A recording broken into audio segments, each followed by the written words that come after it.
आइए दोस्तों, daily test series discussion के आज थर्ड सेट पे इसका क्वेश्चन आंसर करते हैं। आप लोगों को पहले ही ग्रुप में क्वेश्चन सेंड कर दिया गया है और जो लोग अपना आंसर दे दिए हैं वो अपना आंसर मिला लेंगे। ठीक है, आइए क्वेश्चन नंबर 1 से देखते हैं। प्रकाश संश्लेषण होता है।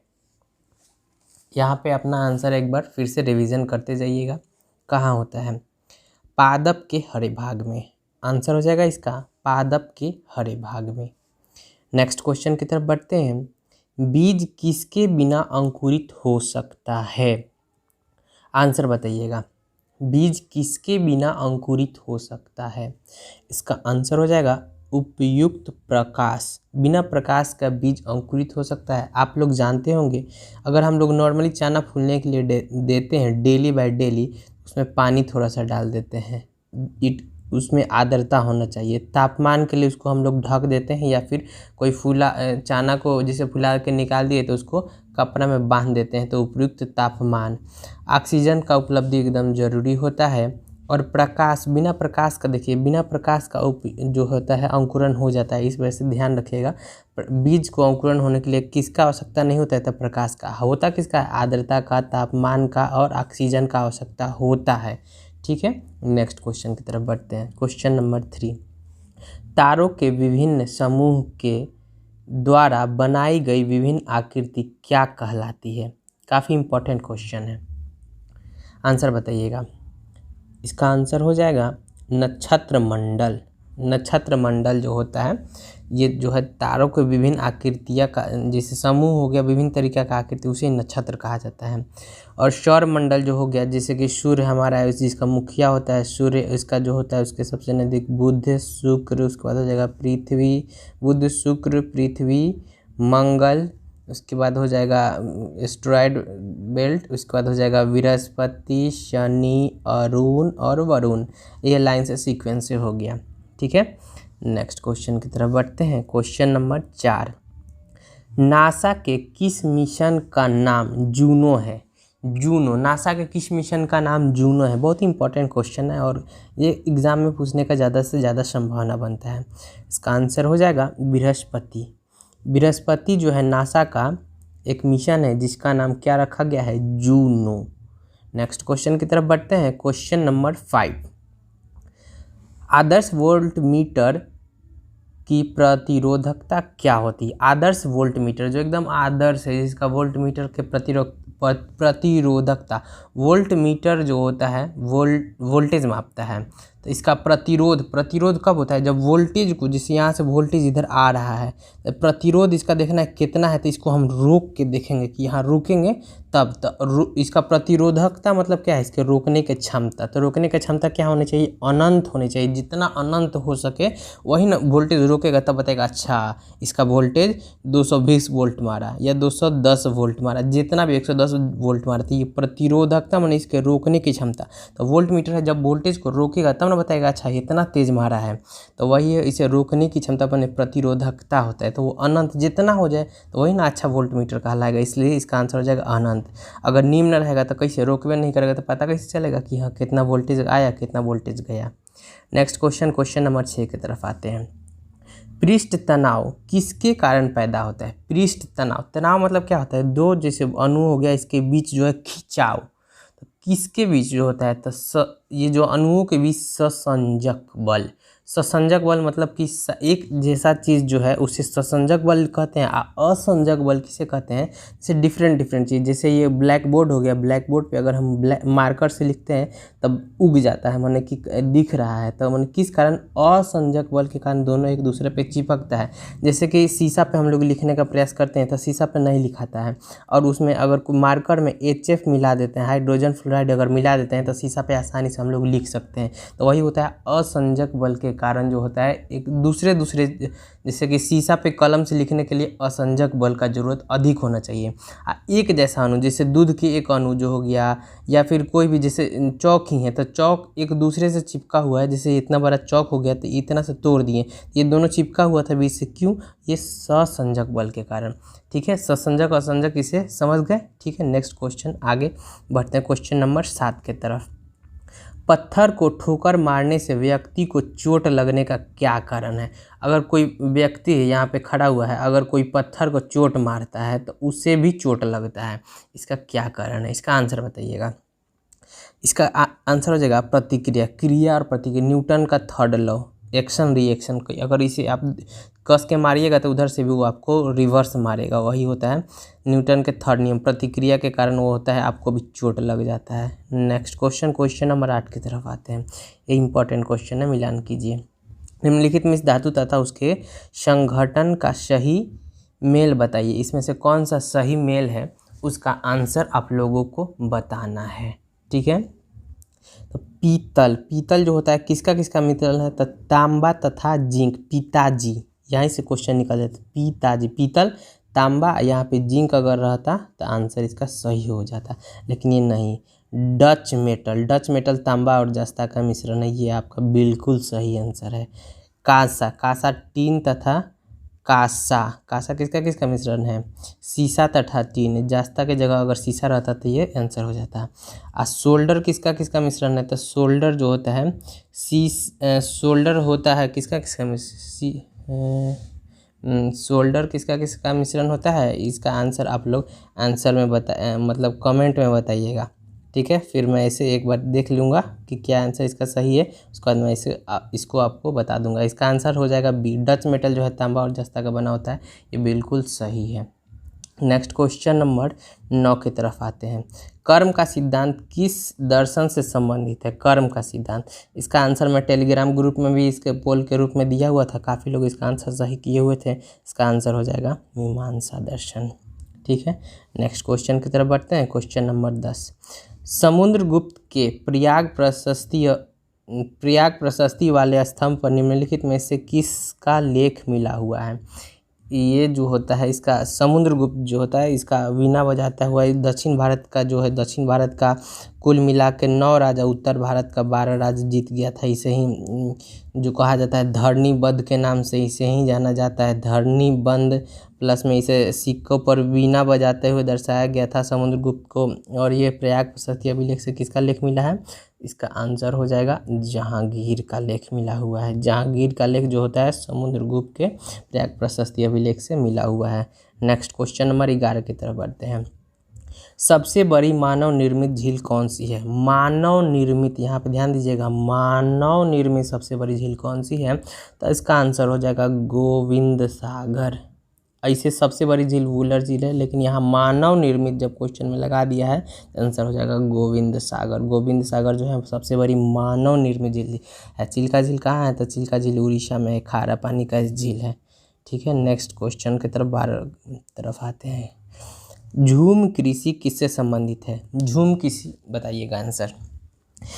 इसका आंसर हो जाएगा झूम कृषि जो होता है स्थानांतरण कृषि। स्थानांतरण कृषि विषय कृषि कहते हैं, जैसे मान लीजिए यहाँ पे फसल हुआ है तो फसल को यहाँ पे काट दिया, जिसे फसल नहीं हुआ, यहाँ पे मान लीजिए जंगल झाड़ है, बहुत सारा जंगल झाड़ है, जंगल झाड़ को एक बार काट दिया या फिर जला दिया, और जला के यहाँ पे कृषि कर लिया, इसे ही झूम कृषि कहा जाता है। मुख्य रूप से कहाँ होता है, तो ये होता है नागालैंड में।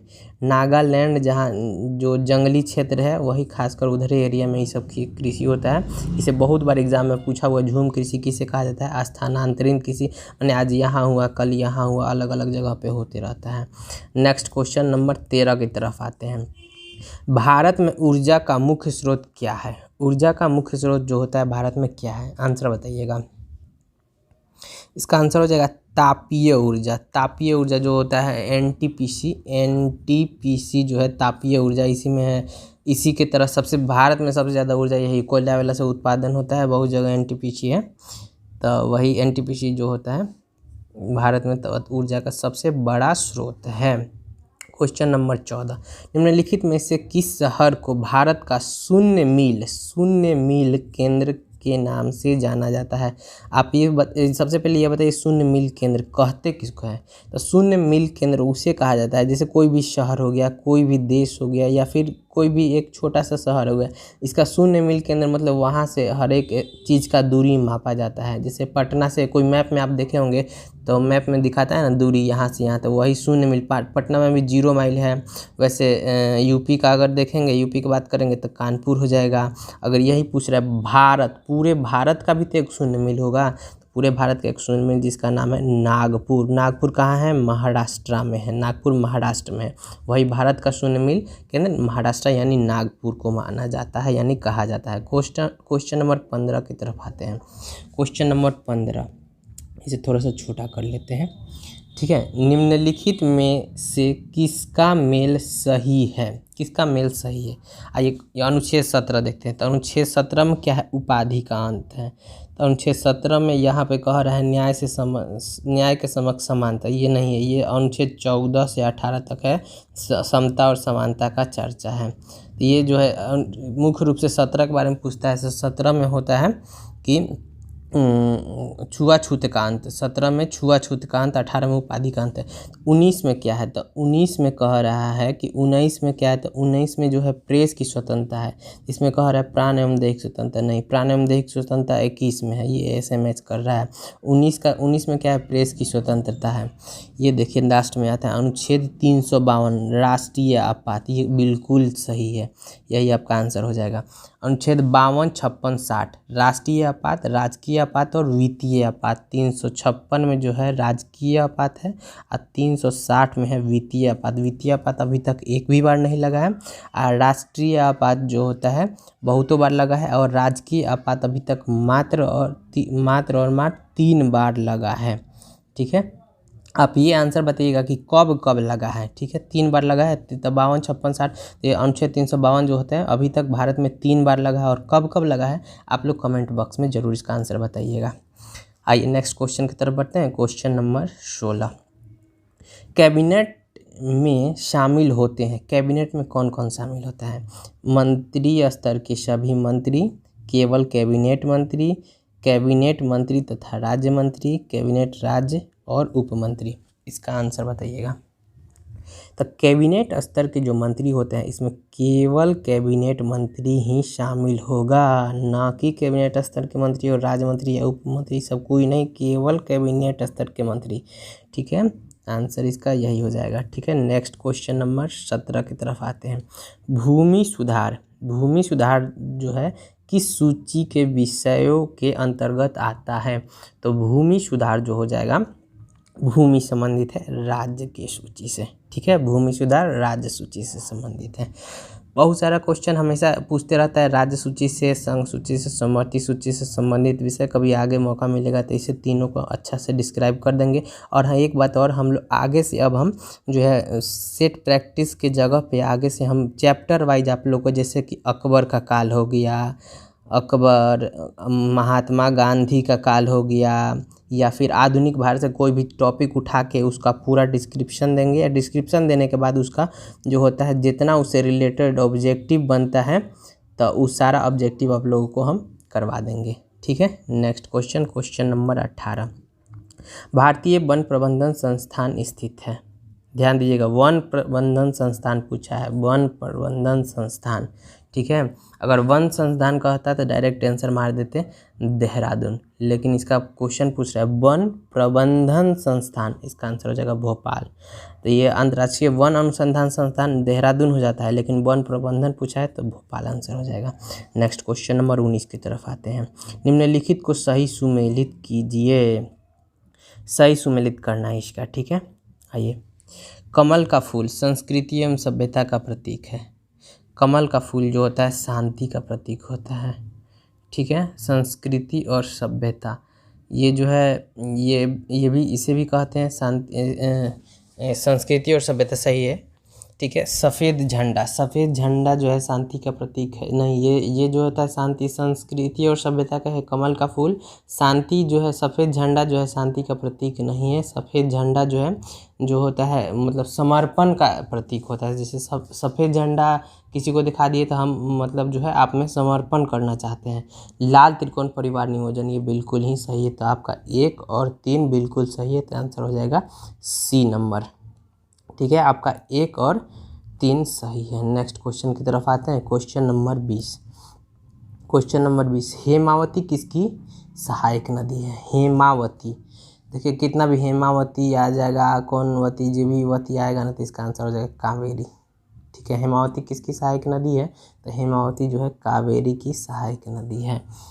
ठीक है, ये किसकी, कौन सी नदी किसकी सहायक है, ये आप लोग बहुत अच्छे से याद कर लीजिएगा, बहुत बार एग्जाम में पूछता है। खासकर कृष्णा, गोदावरी और ब्रह्मपुत्रा की सहायक नदी खास करके याद कर लीजिएगा। ठीक है, क्वेश्चन नंबर 21 की तरफ आते हैं। क्वेश्चन नंबर 21 में क्या कह रहा है? बास्केटबॉल में खिलाड़ियों की संख्या कितनी होती है, बताइएगा। एक क्वेश्चन यहाँ से भी पूछ लेता है। बहुत लोग जो होता है ना, वन लाइनर आप विविध जो होता है, विविध और वन लाइनर को इग्नोर कर देते हैं। यहीं से क्वेश्चन पूछता है और लोग फंस जाते हैं। ये क्वेश्चन काफ़ी इंपॉर्टेंट है। बास्केटबॉल, मान लीजिए एक बास्केट है, टोकरी है, तो टोकरी में कितना आम होता है? तो 5 आम होता है। तो एक टोकरी में 5 आम होता है, इसी से बास्केटबॉल से याद कर लीजिएगा 5। बास्केटबॉल में खिलाड़ियों की संख्या 5। और ये होता है, पोलो में कितना होता है? तो पोलो में 4 होता है। वाटर पोलो में कितना होता है? तो वाटर पोलो में 7 होता है। 11 में कौन कौन से खेल में 11 खिलाड़ी होते हैं? तो हो जाएगा क्रिकेट हो जाएगा, क्रिकेट के साथ साथ हो जाएगा फुटबॉल हो जाएगा, क्रिकेट, फुटबॉल और हॉकी।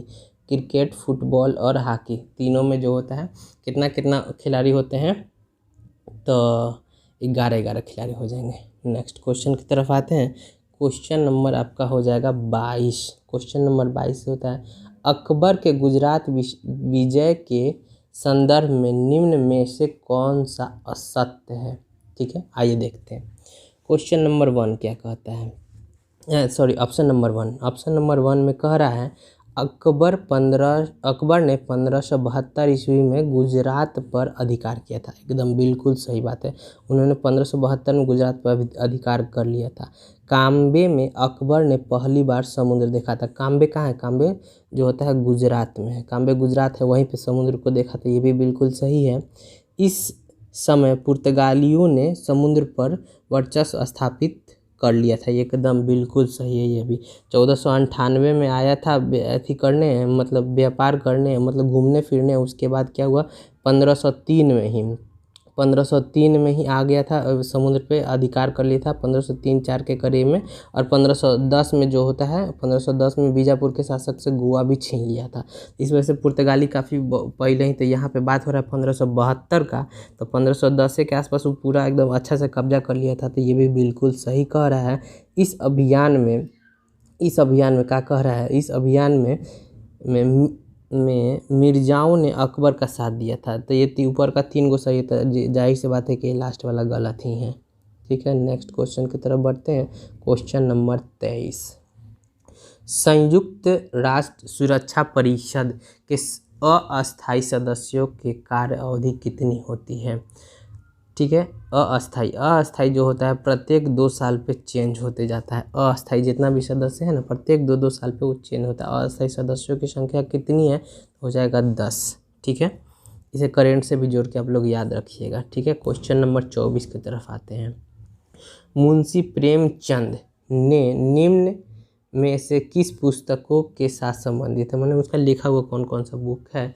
आंसर हो जाएगा, ऐसा देखिए, सेवा सदन जरूर मुंशी प्रेमचंद लिखे हैं, गबन, रंगभूमि, कर्मभूमि, सारा तो लग रहा है, सारा तो ये है मुंशी प्रेमचंद का लिखा। तो इसका आंसर हो जाएगा उपरोक्त सभी। ठीक है, मुंशी प्रेमचंद सारा बुक लिखे हुए हैं। ठीक है, नेक्स्ट क्वेश्चन की तरफ बढ़ते हैं। नेशनल ग्रीन ट्रिब्यूनल, ठीक है, ये क्या है? ग्रीन ट्रिब्यूनल क्या है? का आंसर हो जाएगा फास्ट ट्रैक कोर्ट। ये एक फास्ट ट्रैक कोर्ट है, नेशनल ग्रीन ट्रिब्यूनल। ठीक है, नेक्स्ट करेंट अफेयर की तरफ आते हैं। करेंट अफेयर जो होता है आपके कोई भी एग्ज़ाम के लिए काफ़ी महत्वपूर्ण भूमिका निभाता है। तो इस सेट में हम लोग पर डे करेंट अफेयर भी देखते चलते हैं। साइंस, जीके, जीएस सारा चीज़ इसमें पर डे 30 क्वेश्चन, मात्र 15 मिनट में आपका सारा चीज़ रिवीजन होता है। इस वजह से रेगुलर वे में देखिएगा तो आपको बहुत ही बेनिफिट करने वाला है ये सेट। ठीक है, नेक्स्ट आते हैं क्वेश्चन की तरफ। किस देश को दुनिया में कार्बन निगेटिव देश के रूप में जाना जाता है? कार्बन निगेटिव देश के रूप में कौन सा जाता है?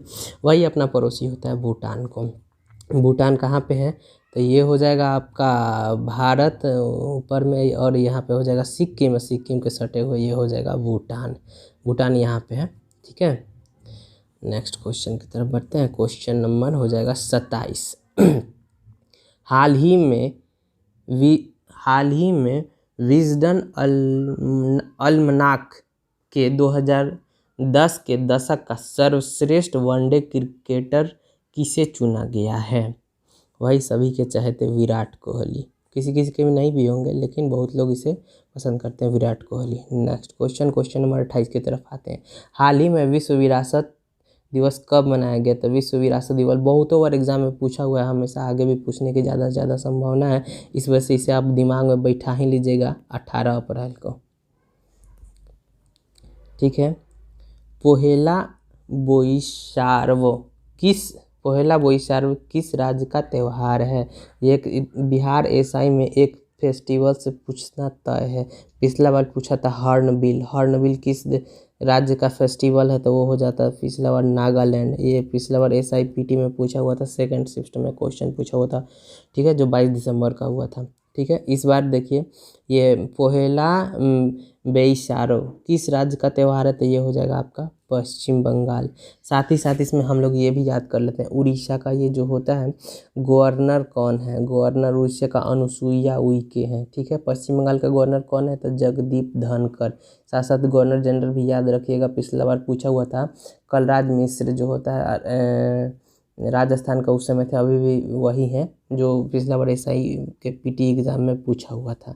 ठीक है, बिहार के वर्तमान में कौन है राज्यपाल? तो हो जाएंगे फागू चौहान। और नागालैंड आया है तो नागालैंड के गवर्नर कौन सा है फिलहाल? तो RN रवि। ठीक है, क्वेश्चन नंबर 30 की तरफ बढ़ते हैं।